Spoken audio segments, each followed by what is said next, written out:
Perkenalkan, nama saya Mutia Halwasasya dengan NIM G00254145 dari kelompok 6. Jadi di sini saya akan menjelaskan tentang laporan praktikum anatomi blok 2.3.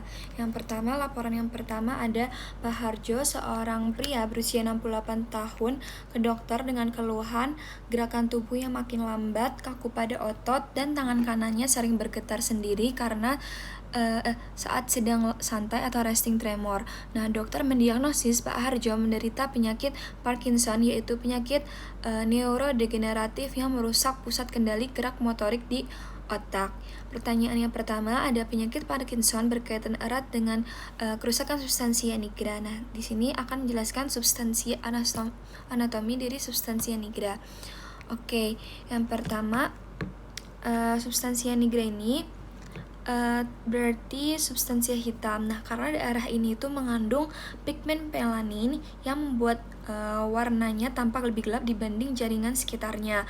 Nah, fungsi utama substansia nigra adalah menghasilkan dopamin, yaitu neurotransmitter yang berperan penting dalam pengaturan gerakan tubuh agar berlangsung secara halus, terkoordinasi, dan terkontrol. Nah, pada penderita Parkinson, sel-sel saraf penghasil dopamin di bagian substansia nigra pars compacta mengalami degenerasi atau kematian secara bertahap. Akibatnya, produksi dopamin menurun sehingga proses pengiriman sinyal gerak menjadi terganggu. Karena kekurangan dopamin inilah muncul gejala khas Parkinson seperti bradykinesia atau gerakan yang melambat, rigiditas atau kekakuan otot, serta resting tremor atau tremor saat beristirahat. Oke, selanjutnya pertanyaan kedua itu anatomi dari ganglia basalis. Nah, substansia nigra ini merupakan salah satu komponen dari sistem ganglia basalis. Nah, ganglia basalis adalah sekumpulan inti saraf yang berada di dalam otak dan berfungsi mengatur, memodulasi, serta menghaluskan gerakan tubuh sebelum gerakan tersebut dieksekusi. Nah, struktur utama penyusun ganglia basalis ini terdiri dari yang pertama ada striatum yang tersusun atas nukleus caudatus dan putamen. Yang kedua ada globus pallidus yang terdiri bagian interna dan eksterna. Yang ketiga substansia nigra yang terdiri dari pars compacta dan pars reticulata. Yang keempat ada nukleus subthalamicus. Nah, semua struktur ini bekerja sama membentuk suatu sirkuit yang menerima informasi dari korteks cerebri, mengolah informasi tersebut, lalu mengirimkan kembali sinyal ke talamus dan korteks motorik. Nah, dengan adanya sistem ini, gerakan tubuh dapat berlangsung secara tepat dan terkoordinasi. Jika salah satu komponennya mengalami kerusakan seperti substansia nigra pada Parkinson, maka kontrol gerakan menjadi terganggu. Oke, selanjutnya ada truncus encephalicus. Nah, jadi secara anatomi substansia nigra ini terletak pada mesencephalon atau otak tengah. Nah, mesencephalon sendiri merupakan bagian dari batang otak atau truncus encephalicus. Nah, batang otak tersusun secara berurutan dari atas ke bawah, yaitu mesencephalon atau otak tengah, pons atau jembatan Farolli, dan medula oblongata atau sumsum lanjutan. Nah, substansia nigra berada di bagian ventral mesencephalon tepat di antara tegmentum dan crus cerebri. Selain menjadi jalur penghubung antara otak dan sumsum tulang belakang, batang otak juga berfungsi mengatur berbagai fungsi vital tubuh seperti pernapasan, denyut jantung, dan kesadaran. Karena itu, kerusakan pada struktur di daerah batang otak dapat menimbulkan berbagai gangguan neurologis yang serius.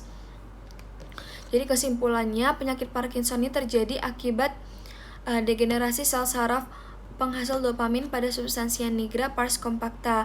Nah, substansia nigra ini merupakan bagian dari sistem ganglia basalis yang berfungsi mengatur gerakan tubuh. Ganglia basalis ini tersusun atas striatum globus pallidus, substansia nigra, dan nukleus subthalamicus. Nah, jadi kerusakan pada struktur ini menyebabkan berkurangnya dopamin sehingga muncul gejala khas Parkinson berupa bradykinesia, rigiditas, dan resting tremor. Lanjut ke laporan kedua. Jadi di sini laporan kedua ini seorang pria berusia 60 tahun tiba-tiba mengalami pusing berputar atau vertigo yang sangat hebat, penglihatan ganda atau diplopia, dan kesulitan menelan saat sedang makan siang.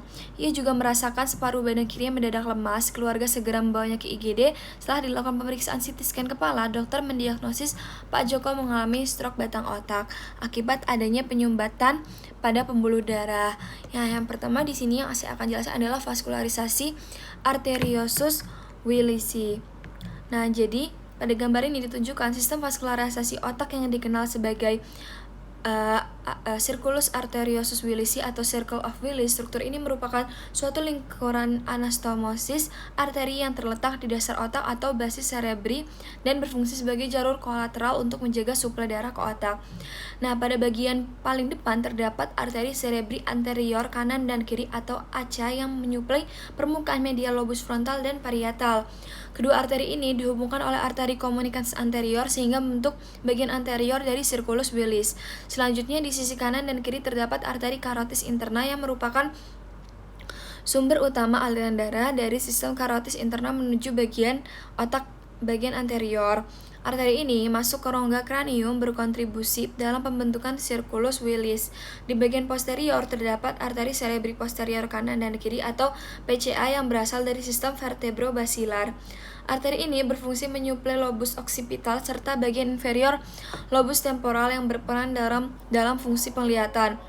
Hubungan antara sistem anterior dan posterior dibentuk oleh arteri komunikans posterior yang menghubungkan arteri karotis interna dengan arteri cerebri posterior. Nah, di bagian bawah gambar terlihat arteri basilaris yang terbentuk dari penyatuan arteri vertebralis kanan dan kiri. Nah, arteri basilaris ini merupakan sumber utama suplai darah ke batang otak, cerebellum, dan bagian posterior otak. Nah, fungsi utama Circulus Willis adalah menjaga agar aliran darah ke otak tetap tersedia meskipun terjadi penyumbatan pada salah satu pembuluh darah. Dengan adanya jalur kolateral ini, darah masih dapat dialirkan melalui pembuluh lain sehingga jaringan otak tetap mendapatkan oksigen dan nutrisi. Oleh karena itu, Circulus Willis memiliki peran penting dalam melindungi otak dari kerusakan akibat gangguan aliran darah atau stroke. Selanjutnya, anatomi dari truncus encephalicus atau batang otak. Nah, batang otak atau truncus encephalicus merupakan bagian otak yang menghubungkan otak besar dengan medula spinalis. Secara anatomi, batang otak sendiri atas 3 bagian utama yang tersusun dari atas ke bawah. Nah, bagian pertama adalah mesencephalon atau otak tengah. Struktur ini berperan dalam refleks visual dan auditorik serta menjadi alur penting bagi berbagai traktus saraf. Bagian kedua adalah pons. Pons ini berfungsi sebagai penghubung antara cerebellum, dan medula oblongata. Selain itu, pons juga berperan dalam pengaturan pernapasan dan menjadi tempat berbagai nukleus saraf kranial. Bagian ketiga adalah medula oblongata atau sumsum lanjutan. Struktur ini mengandung pusat-pusat vital yang mengatur fungsi kehidupan seperti denyut jantung, tekanan darah, dan pernapasan. Karena batang otak mengandung banyak jalur saraf penting dalam ruang yang relatif kecil, kerusakan akibat stroke pada daerah ini dapat menimbulkan berbagai gejala neurologis secara bersamaan seperti yang terjadi pada Pak Joko. Oke, selanjutnya saraf-saraf kranial yang berhubungan dengan pons. Nah, gejala berupa diplopia dan gangguan menelan pada Pak Joko kemungkinan berkaitan dengan gangguan saraf kranial yang berada di daerah pons. Nah, saraf kranial yang nukleus atau tempat keluar yang berhubungan dengan pons antara lain yang pertama adalah nervus trigeminus atau saraf kranial kelima. Nah, saraf ini berfungsi sebagai saraf sensorik utama wajah dan juga mengontrol otot-otot pengunyahan. Yang kedua adalah nervus abducens atau saraf kranial keenam. Nah, fungsinya menggerakkan otot rectus lateral mata sehingga memungkinkan mata bergerak ke arah keluar. Nah, kerusakan saraf ini dapat menyebabkan diplopia atau penglihatan ganda. Yang ketiga adalah nervus facialis atau saraf kranial ketujuh.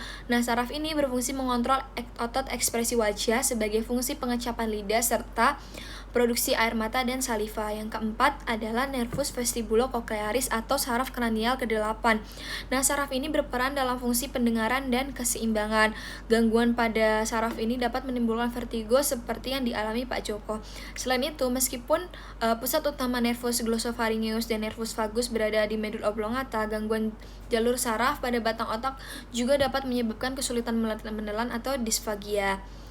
Oke, mungkin segitu aja yang saya dapat jelaskan. Kurang lebihnya mohon maaf. Terima kasih sudah menonton.